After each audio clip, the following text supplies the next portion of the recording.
కాదన్నయ్య, అంతా చూశాను, ఎక్కడ కనిపించట్లేదు. తప్పిపోవడానికి వాళ్ళేమైనా చిన్నపిల్లలా? వదిలేస్తే ఊరిని అమ్మేసే దేశముదుర్లు.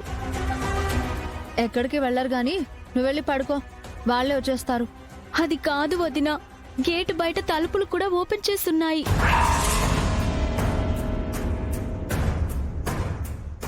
అయినా ఈ టైంలో ఎక్కడికి వెళ్ళుంటారు? నువ్వు ఇల్లంతా వెతికావా? మొత్తం వెతికానన్నయ్య.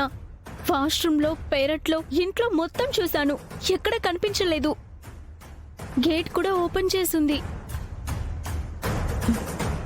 ఇద్దరూ కలిసి సరదాగా అలా బయటికి వెళ్లారేమో బావా. సరదాగా బయటికి వెళ్ళడానికి ఇదేమైనా సాయంకాలం జాగింగ్ టైమా? మరి ఎక్కడికి వెళ్ళుంటారు బావా? ఒకరే వెళ్తే కంగారు పడాలి, ఇద్దరూ కలిసి ఎక్కడికి వెళ్ళుంటారు?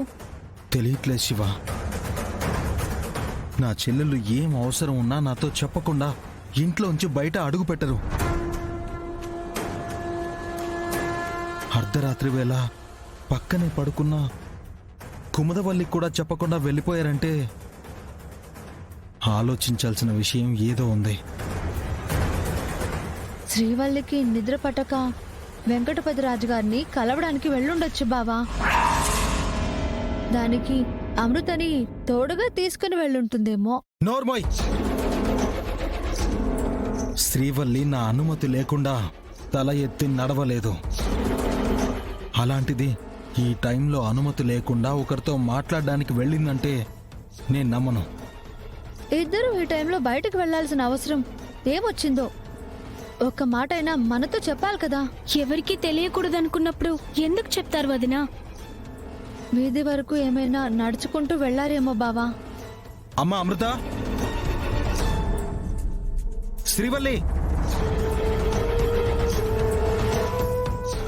ఇంట్లో కూడా లేరు శివ. నాకేదో భయంగా ఉందన్నయ్య. నువ్వేం కంగారు పడకమ్మా, వాళ్ళని నేను తీసుకొస్తాను. ఒక నిమిషం బావా, ఎందుకైనా మంచిది వెంకటపతి రాజు గారికి ఒకసారి ఫోన్ చేసి అడుగుదాం.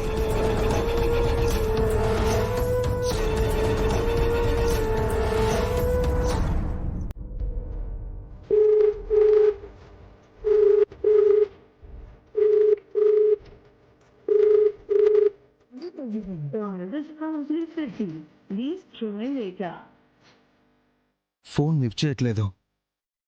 అర్ధరాత్రి ఫోన్ చేసినా ఎవరైనా పేషెంట్స్ ఫోన్ చేస్తుంటారని ఫోన్ లిఫ్ట్ చేసేవాడు. ఇప్పుడెందుకు లిఫ్ట్ చేయట్లేదు?